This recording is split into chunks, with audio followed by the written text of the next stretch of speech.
दोस्तों, एक व्यक्ति का जीवन बहुत ही तनाव से भरा हुआ था। उसका पूरा जीवन तनाव और चिंता में ही कट रहा था। ऐसा लग रहा था कि वह जीवन नहीं बल्कि तनाव को जी रहा है। जब तक उसका विवाह नहीं हुआ था तो उसे विवाह करने का तनाव था। जब उसका विवाह हो गया तो पत्नी और घर के खर्चों को चलाने का तनाव हो गया। बच्चा ना होने का तनाव रहने लगा। जब बच्चा हो गया तो उसकी शिक्षा और भविष्य का तनाव सताने लगा। ऐसे अनेकों कारणों से उसका मन चिंता और तनाव से हमेशा भरा रहता था। वह इस तनाव से छुटकारा पाना चाहता था। एक दिन उसने अपने घर के सामने से बहुत सारे बौद्ध भिक्षुओं को भिक्षा ले जाते हुए देखा। उन बौद्ध भिक्षुओं के चेहरे पर असीम शांति और खुशी थी। चिंता और तनाव तो दूर दूर तक उनके चेहरे पर दिखाई नहीं दे रहा था। उन्हें देखकर उस व्यक्ति ने सोचा कि शायद भिक्षुओं के जीवन में कोई तनाव नहीं होता, कोई चिंता नहीं होती और एक खुशहाल जीवन जीने का यही एक सर्वोत्तम तरीका है। इसलिए उसने एक दिन अपना घर परिवार छोड़ दिया और वह जाकर के एक गुरु का एक सन्यासी शिष्य बन गया। लेकिन तनाव तो कोई गांव या शहर तो है नहीं जो दूसरे लोग छोड़कर चले जाएं। इसका संबंध तो इंसान के मन से है। गृहस्थ जीवन का त्याग करने के बाद भी, भिक्षु जीवन अपनाने के बाद भी उससे अपने तनाव से कोई राहत नहीं मिली थी। वह अभी भी चिंता और तनाव से भरा हुआ था। अब उसके जीवन में नए तरह के कामों को लेकर तनाव रहने लगा, जैसे आश्रम के नियमों का पालन करने का तनाव, शिक्षा लेने का तनाव, गुरु की आज्ञा का तनाव, रोज भिक्षा मांगने का तनाव और सभी शिष्यों में खुद को सर्वश्रेष्ठ साबित करने की होड़ लगी रहती थी उसका तनाव। कुछ दिनों तक तो सब कुछ सही चल रहा था, लेकिन कुछ समय बाद उसे अपने घर परिवार की याद आने लगी। उनकी चिंता सताने लगी। वह महसूस करने लगा कि उसके सांसारिक जीवन में भी तनाव था और उसके सन्यासी जीवन में भी तनाव है, चिंता है। फिर उसने सोचा कि तनाव तो दोनों ही जगह है। परिवार के साथ रहने में भी तनाव है और आश्रम में रहने में भी तनाव है, तो क्यों ना मैं अपने परिवार के साथ ही रहूं। यह सब सोचकर उसने आश्रम से भाग जाने का निर्णय लिया। एक दिन आश्रम से वह भाग ही रहा था, तभी उसके गुरु ने उसे देख लिया और चिल्लाकर कहा, जिससे तुम भाग रहे हो ना, वह तुम्हारे साथ ही है, तो फिर भागने का क्या फायदा है? आखिर तुम कब तक ऐसे ही भागते रहोगे? गुरु की आवाज सुनकर वह व्यक्ति रुक गया और बोला कि गुरुदेव, मेरा जीवन तनाव से भरा हुआ था और उस तनाव से छुटकारा पाने के लिए मैं भिक्षु बन गया, लेकिन यहाँ भी मेरा तनाव कम नहीं हुआ। इसलिए मैं अपने सांसारिक जीवन में वापस लौट रहा हूँ। गुरु ने कहा कि भाई, सब तो ठीक है, तुम वापस लौट सकते हो, लेकिन कम से कम तनाव को तो यहीं छोड़ जाओ। वापस सांसारिक जीवन में जाकर फिर उस तनाव को लेकर जाओगे तो फिर यहाँ आने का क्या फायदा हुआ? शिष्य ने कहा कि गुरुदेव, क्या ऐसा संभव है? क्या ऐसा हो सकता है कि मेरे जीवन का सारा तनाव गायब हो जाए?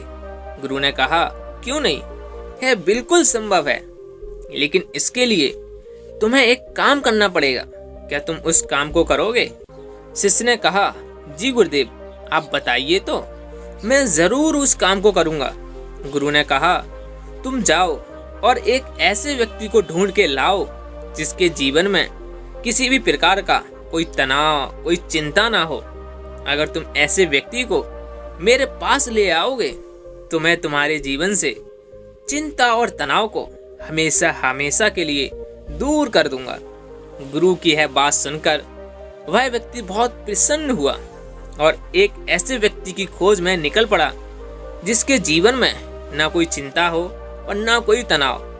वह बहुत गांवों में घूमा, कई नगरों में घूमा, वह बहुत से ऐसे लोगों से मिला, लेकिन उसे कोई एक ऐसा व्यक्ति ना मिला जो तनाव और चिंता से मुक्त हो। तनाव और चिंता की बात करते ही लोग गंभीर हो जाते हैं और अपने जीवन की परेशानियों को इतना बड़ा चढ़ाकर बताते हैं कि उनके जैसा परेशान और तनावग्रस्त व्यक्ति दुनिया में है ही नहीं। ढूंढते ढूंढते सुबह से शाम हो गई, उसे कोई ऐसा व्यक्ति न मिला जो तनाव मुक्त हो। फिर उसे एक समझदार व्यक्ति ने सलाह दी कि इस दुनिया में एक शराबी ही एक ऐसा व्यक्ति है जिसके जीवन में कोई चिंता और कोई तनाव नहीं होता, इसलिए तुम एक शराबी को ढूंढो। शिष्य ने उस समझदार व्यक्ति की बात मान ली और खूब मशक्कत करके एक ऐसे शराबी को ढूंढ भी लिया जो हर समय शराब के नशे में धुत रहता था। उसने उस शराबी से पूछा कि मैंने सुना है कि तुम्हारे जीवन में कोई चिंता, कोई तनाव नहीं है, क्या यह बात सच है? शराबी ने लड़खड़ाती हुई जबान से कहा, तनाव ये क्या होता है? ये किस चीज का नाम है?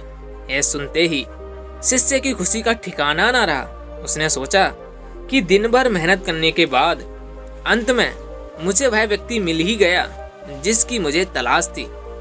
शिष्य यह सब सोच ही रहा था, तभी शराबी ये बोल पड़ा कि मुझे सिर्फ इस बात की चिंता सताती रहती है कि मुझे शराब कहाँ से मिलेगी, शराब के लिए धन की व्यवस्था कहाँ से होगी। क्या तुम्हारे पास कोई धन है? मैंने अपनी पत्नी से सारा धन छीन लिया है, क्या तुम कुछ मेरी मदद कर सकते हो? यह सुनकर उस शिष्य की सारी खुशियां गायब हो गईं और अब तक तो दिन भी ढल चुका था और अंधेरा भी होने वाला था। इसीलिए वह थक हार कर वह मंदिर के एक चौतरे पर बैठ गया। वह हताश और निराश था। वह सोच रहा था कि इस दुनिया में कोई भी चिंता और तनाव से मुक्त नहीं है। तभी एक छोटा सा गरीब बच्चा उसके पास आया और बोला कि बंते, बहुत तेज भूख लगी है, क्या कुछ खाने को मिलेगा? वह शिष्य बच्चे की तरफ देखकर बोला, जब तुम जैसे छोटे बच्चों के जीवन में भी चिंता और तनाव है तो बड़ों का क्या होगा? बच्चे ने कहा, महात्मा जी, तनाव और चिंता नहीं है, सिर्फ भूख है, क्या आपके पास कुछ भोजन मिलेगा? बच्चे की यह बात सुन शिष्य अचानक बहुत प्रसन्न हो गया, जैसे उसे कुछ प्राप्त हो गया हो। उसने अपनी झोली में से कुछ भोजन निकालकर उस बच्चे को दे दिया। वह शिष्य सीधा भागते हुए गुरु के पास पहुंचा और बोला, बहुत ढूंढने के बाद भी मुझे कोई एक ऐसा व्यक्ति नहीं मिला जो चिंता और तनाव से मुक्त होता। सभी के जीवन में किसी न किसी प्रकार की चिंता थी। जिसके पास धन नहीं है उसे धन की चिंता है, और जिसके पास धन है उसे और धन कमाने की चिंता है। जिसके पास प्रेम नहीं है वह प्रेम के लिए चिंतित है, और जिसके पास प्रेम है वो प्रेम से चिंतित है। जिसके पास काम नहीं है वह काम के लिए परेशान है, और जिसके पास काम है वह काम से परेशान है। दुनिया में हर इंसान हर परिस्थिति में किसी न किसी चीज से परेशान है और तनावपूर्ण जीवन जी रहा है। लगता है कि इस तरह से छुटकारा पाना संभव ही नहीं है। गुरु ने कहा, तनाव से छुटकारा पाना भी संभव है, लेकिन इसके लिए तुम्हें कुछ करना पड़ेगा। इसके बाद गुरु उस शिष्य के सामने कुछ गीली लकड़ियां लाकर रख देते हैं। फिर गुरु कहते हैं कि इन लकड़ियों में आग लगाओ। शिष्य उन लकड़ियों में आग लगाने का बहुत प्रयास करता है, लेकिन जब आग नहीं लगती तब शिष्य कहता है कि गुरुदेव, यह लकड़ियां तो गीली हैं, तो फिर इनमें आग कैसे लगेगी? तब गुरु ने कहा, अब तुम क्या करोगे? इन लकड़ियों को सुखाओगे या इनके बारे में चिंता ही करते रहोगे कि मैं क्या करूं? इन लकड़ियों में तो आग लग नहीं रही है। क्या तुम्हारे चिंता करने से ये लकड़ियां सूख जाएंगी? क्या तुम थोड़ी मेहनत करके सूखी लकड़ियां इकट्ठी करोगे और आग लगाओगे? शिष्य ने कहा, आप सही कहते हो गुरुदेव, लेकिन हर चीज में कोई न कोई चिंता तो होती ही है। गुरु ने कहा, चिंता किसी चीज में नहीं होती है, चिंता तुम्हारे अंदर होती है, वह तुम्हारे मन में होती है, और जहाँ चिंता होती है वहाँ सफलता मिलनी मुश्किल हो जाती है। और जब हमें सफलता नहीं मिलती तब हम और ज्यादा चिंता और तनाव में घुसते चले जाते हैं। शिष्य ने कहा कि गुरुदेव, अगर सारे काम हमारे अनुसार होने लगें तो हमें चिंता नहीं होगी। गुरु ने कहा कि किसी इंसान के अंदर चिंता और तनाव उत्पन्न जब ही होते हैं जब उसकी परिस्थिति और मन स्थिति अलग अलग होती हैं। वह चाहता तो कुछ और है, लेकिन उसे मिलता कुछ और है। अगर व्यक्ति अपनी परिस्थिति और अपनी मन स्थिति के बीच समन्वय स्थापित करना सीख लेता है तो वह तनाव मुक्त हो सकता है। शिष्य ने कहा, लेकिन यह कैसे संभव है गुरुदेव? गुरु ने कहा, स्वीकार करके। जब हम किसी भी घटना को स्वीकार कर लेते हैं तो वह घटना हमें तनावग्रस्त नहीं कर सकती। जैसे किसी दुर्घटना में अपाहिज हुए लोग शुरू में तो बहुत चिंतित और तनावग्रस्त होते हैं, क्योंकि उन्होंने अपने अपाहिजपन को स्वीकारा नहीं होता है, लेकिन धीरे धीरे वह अपने इस स्वरूप को स्वीकार लेते हैं। फिर वह अपाहिजपन उनको चिंता और तनावग्रस्त नहीं करता जितना शुरुआत में करता था। गुरु ने आगे कहा कि जीवन में कुछ समस्याएं होती हैं और कुछ समस्याएं हम खुद निर्मित कर लेते हैं, सिर्फ सोच सोच कर, जबकि असल में वो समस्या होती ही नहीं है। शिष्य ने कहा, गुरुदेव मैं कुछ समझा नहीं। गुरु ने कहा कि तुम अपने परिवार को छोड़कर यहाँ क्यों चले आए? क्योंकि वहाँ तुम्हारे जीवन में बहुत तनाव था। गुरु ने कहा कि क्या यहाँ तुम्हारे जीवन में तनाव नहीं है? शिष्य ने कहा, हाँ तनाव तो यहाँ भी है। गुरु ने कहा कि तुम्हारे अंदर हर समय यह विचार नहीं उठते रहते कि मेरे साथ ही ऐसा क्यों होता है, मैं ही अभागा क्यों हूँ, काश ऐसा हो जाए सब मेरे अनुसार हो जाए, मुझे ज़्यादा मेहनत ना करनी पड़े।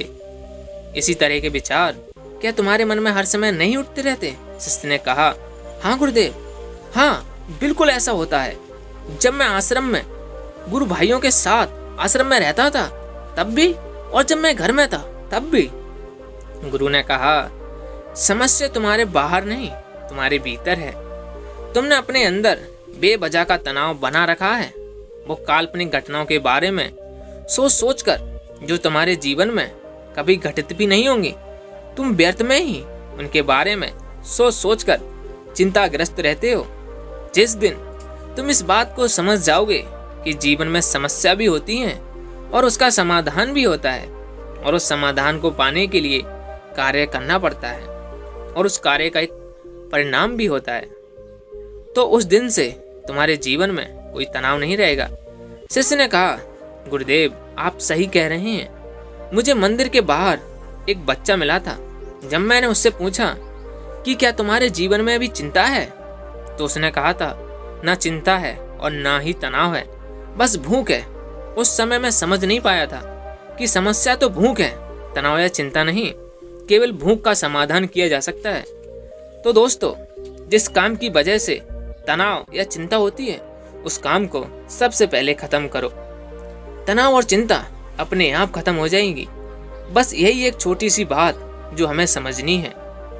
तो दोस्तों, कैसी लगी कहानी आपको कमेंट सेक्शन में ज़रूर बताना, और इस चैनल को सब्सक्राइब जरूर कर लेना, क्योंकि हम दुनिया और देश की बातें नहीं करते, हम आपके बदलाव की बातें करते हैं, आपके मन की बातें करते हैं, आपको खुद को समझने में आपकी सहायता करने वाली बातें करते हैं। और खुद को समझने से और खुद को जानने से बड़ा काम, बड़ा कर्म इस दुनिया में कुछ हो ही नहीं सकता। और साथ में नोटिफिकेशन बेल को दबाना मत भूलना, क्योंकि जब भी हम वीडियो डालेंगे तो आपको पता तो चलना चाहिए कि हमने वीडियो पोस्ट कर दी है। वरना तो अगर आप बीच में कोई वीडियो छोड़ देंगे तो ज्ञान आधा अधूरा रह जाएगा, और आधा अधूरा ज्ञान बड़ा खतरनाक होता है, याद रखना है ये बात। तो चलिए दोस्तों, ध्यान करते रहिए, अपने मन को शांत करते चले जाइए, विचारों को समझते चले जाइए। तो मिलते हैं फिर से एक और वीडियो में, तब तक के लिए अपना ख्याल रखें। नमो बुद्धाय।